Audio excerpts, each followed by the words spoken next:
तो hello guys, सम पाई back. तो आज हम बात करेंगे माय होम हीरो के एपिसोड 8 द स्पाइडर थ्रेड के बारे में। तो लेट्स बिगिन।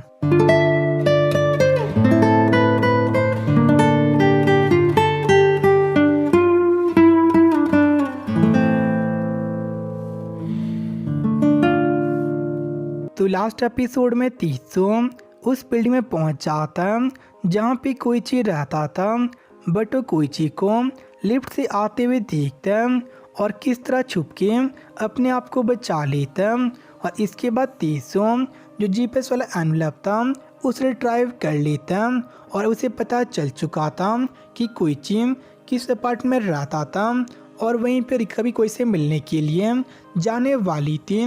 बट तभी वहाँ पे केसन उसे रोकने आ जाती है और रिका उसे नहीं बता सकती थी कि वो कहाँ पे जा रही थी। तो एक्सक्यूज़ बनाना शुरू कर देती है, लेकिन कोई भी एक्सक्यूज़ काम नहीं कर रहा था। एस केसन उसे सच्चाई ऑलरेडी पता थी और रिका भी कोई सीन क्रिएट नहीं करना चाहती थी। तो केसन के साथ ही घर आने के लिए मान जाती है और केसन भी इसके बारे में तेसो को बताती है। और वहीं पे तेसो लिफ्ट के बजाय स्टेयर्स यूज़ कर रहा था ताकि वो कैमरे में कैप्चर ना हो और ना ही ज़्यादा लोग उसे वहाँ पे देखें।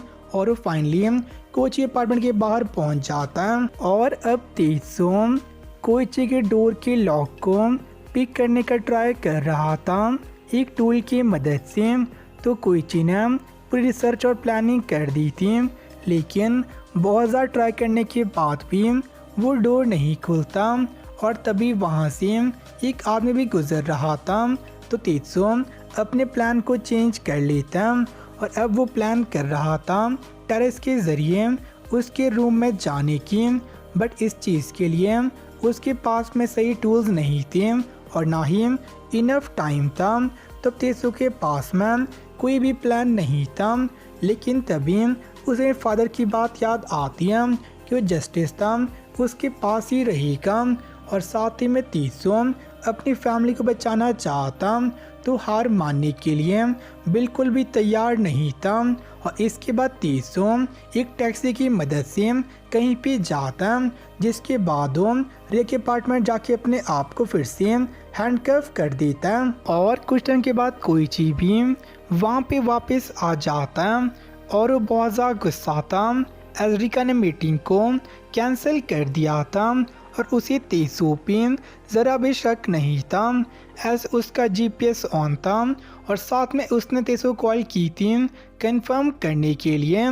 तो उसके अकॉर्डिंग तेसो वहाँ से कहीं नहीं गया था और लेकिन उसे अभी भी शक था कि नोब्तो का मर्डर उसी अपार्टमेंट में हुआ था। तो एलिस लाइट को यूज़ करता है जिससे ब्लड और फिंगरप्रिंट डार्क में ग्लो करते हैं। तो वो ट्राई कर रहा था नोब्तो के ब्लड के ट्रेस को फाइंड करने का, बट उसे वहाँ पे कुछ भी नहीं मिलता। लेकिन उसे अब भी कुछ गलत लग रहा था। तो उसे लगता है कि जो लाइट थी वही घटिया क्वालिटी की थी, बट उसे मेंबर एश्योर करता कि वो लाइट जेन्युइन थी। लेकिन साथ ही में वो मेंबर बताता कि जो एनवलप था उसने मेल बॉक्स में डाल दिया था, लेकिन इस चीज़ के बारे में कोइची को ज़रा भी आइडिया नहीं था एज तेसो ने मेल्स को डिलीट कर दिया था। तो मेंबर उसे मेल फॉरवर्ड करता और कोइची समझ गया था कि इसकी मेल किसी और ने एक्सेस किया था और अपने लैपटॉप को रिसर्च करना स्टार्ट कर देता। और तभी तेसो से पूछते हैं कि क्या उसके और ताकेदा की आपस में नहीं बनती, जिसे कोइची डिनाई कर देता है। लेकिन तेसो से बताता कि ताकेदा उस पर नज़र रख रहा था एज उसे शक था कि कोइची नहीं नोबुतो को मारा था और उसके अकॉर्डिंग जो मेल्स थे ये ताकेदा ने भेजे थे। और लेकिन अब जो कोइची था वो इस चीज़ को कन्फर्म नहीं कर सकता एज उसने लैपटॉप को ऑलरेडी रीसेट कर दिया था। और अब कोइची को भी ताकेदा पे शक हो रहा था और तेसो इस शक को और ज़्यादा बढ़ा रहे थे बता के कि जो ऑर्गेनाइजेशन थी उन लैपटॉप को असाइन किया था, तो क्या पता उनमें पहले से ही कुछ प्लान किया गया हो। बट कोई चीज़ समझ नहीं आ रही थी कि ताकेदा का मोटिव क्या था और उस एनवलप में क्या हो सकता है। तो इस पे तेसो से क्या था जैसे अपार्टमेंट जाने के लिए एस उस एनवलप में ऐसे एविडेंस हो सकते हैं जो नोब्तो की मौत में कोइची को फ्रेम करें और इसमें कोई चीज जैसे अपार्टमेंट में चले जाता है, बट उसके मेल बॉक्स में कुछ भी नहीं था। बट तेसु कहने पे वो घर में चेक करने चले जाता, बट बहुत बड़ी गलती कर देता तेसु को भी अपने साथ में ले जाके। और वो ट्राई कर रहा था अपने अपार्टमेंट सीक्रेट रखने का, बट तेसु को ऑलरेडी सब कुछ पता था। और वहाँ पहुँच के तेसु देखता है कि कोइची के लॉक पे एक सिक्योरिटी कवर था, जिस वजह से वो उसे पिक नहीं कर पाया। और ये चीज़ शो करते कोइची एक पक्का प्रोफेशनल था। और इसके बाद हम एक फ्लैशबैक देखते हैं कि जब तेसु टैक्सी से कहीं पे गया था, तो उस टाइम तेसु ने कुछ सामान लिया था, जिसमें एक ब्लैक लाइट भी थी, जिससे कोइची एलएस लाइट के साथ में रिप्लेस कर देता है, ताकि कोइची कोई भी ब्लड स्टेन ना मिले। लेकिन इसमें एक दिक्कत भी थी, एज जो रेगुलर लाइट थी वो फिंगरप्रिंट को भी शो नहीं करती, और ये चीज़ इम्पॉसिबल थी किसी घर में फिंगरप्रिंट ना हो। और कोई चीज़ बहुत ज़्यादा शार्प था, तो इस चीज़ को आराम से नोटिस कर देगा। और इसी वजह से तेसु तगड़े के बारे में बात कर रहा था, उसे डिस्ट्रैक्ट करने के लिए, और ये चीज़ सही में काम कर देती है। और प्रेजेंट टाइम में तेसु फाइनली कोइची घर के अंदर आ गया था, और उसके पास एक लास्ट चांस था एविडेंस को प्लांट करने का। और कोइची वो घर में कुछ भी अलग नहीं लग रहा था, जिस पे तेसु कहता है कि घर में घुसने के बहुत से तरीके थे, और वो एक्टिंग कर रहा था वहाँ पे कुछ ढूंढने की। और कोइची घर में बहुत से बर्तन थे, तो इस पे कोइची बताता है कि फ्यूचर में प्लान कर रहा था एक रेस्टोरेंट ओपन करने का, जैसा लास्ट एपिसोड में उसकी माँ ने भी कहा था। और इसके बाद कोइची अपने सेफ को भी चेक करता है, लेकिन उसमें भी कुछ अजीब नहीं था, और उसके पास एक सेफ था।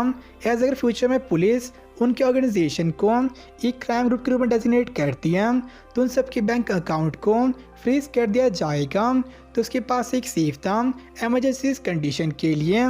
तो एक बात क्लियर थी कि जो ऑर्गेनाइजेशन थी वो एक क्राइम ग्रुप नहीं थी, बल्कि क्वासी गैंग थी। और तेसु प्लान कर रहा था जो सेफ था उसे ही किसी प्रकार से यूज़ करने का। लेकिन कोइची की बात समझ नहीं आ रही थी कि तेसु उसकी इतनी हेल्प क्यों कर रहा था, और उसे पता था कि कोऑपरेट करने की बस एक्टिंग कर रहा था, और वो उल्टा उसे ही फ्रेम करना चाहता। और इस पे तेसु भी एडमिट करता कि वो सर्वाइव करने के लिए डेस्परेट था, बट उसके बजाय प्लान कर रहा था ताकि वो फ्रेम करने का। लेकिन इस पे कोइची उसका मजाक उड़ाता है। एज कोइची के फादर थे उन्हें याकुजा ने मारा था, बट उनका इन्फ्लुएंस इतना ज़्यादा ही पुलिस ने इस चीज़ को सुसाइड डिक्लेयर कर दी थी।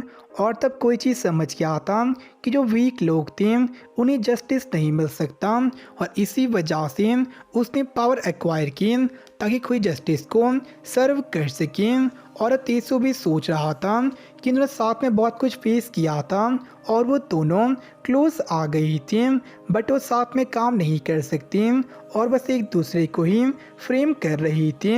एस नेक्स्ट दिन उनमें से एक मरने वाला था, और अब तेसु सोच रहा था क्या कोइची को बीट कर सकता है और ज़िंदा वापस कर जा सकता है। और लास्ट में हम देखते कीसन को जो सिविल लाइन में देख के मुस्कुरा रही थी, और यहीं पे एपिसोड एंड हो जाता है। तो आज का एपिसोड काफ़ी सही था।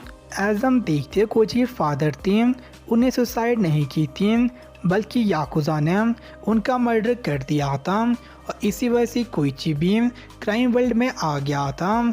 और वही ड्रामाज याकुजा को बहुत ज़्यादा ग्लोरीफाई करी, बट याकुजा जापान की रियल प्रॉब्लम है। एज वहाँ पे जितने मेजर केस थे उनमें याकुजा इन्वॉल्व होते हैं। और साथ ही में हम तेसु के प्लान एक्सटेंट को देखते हैं, एज उसके प्लान काम नहीं कर रही थी, बट लास्ट में कोई यूज़ करके ही उसके अपार्टमेंट पहुंच जाता है। तो क्या वहाँ पे एविडेंस को प्लांट करेगा, अब नेक्स्ट में पता चलेगा। और साथ ही हम देखते कीसन को जो एक सिविल लाइन में तीखी मुस्कुरा रही थी, तो उसमें क्या था ये बाद में पता चलेगा। तो नेक्स्ट एपिसोड में कोइची और तेसु में से एक मर जाएगा, या फिर दोनों बच सकते हैं। तो देखते हैं वहाँ पे क्या होता है, और आपसे उसी में मिलते हैं। तब पहले बात सुन रहा फील करो खुद को, उड़ने लगा मैं आसमान में।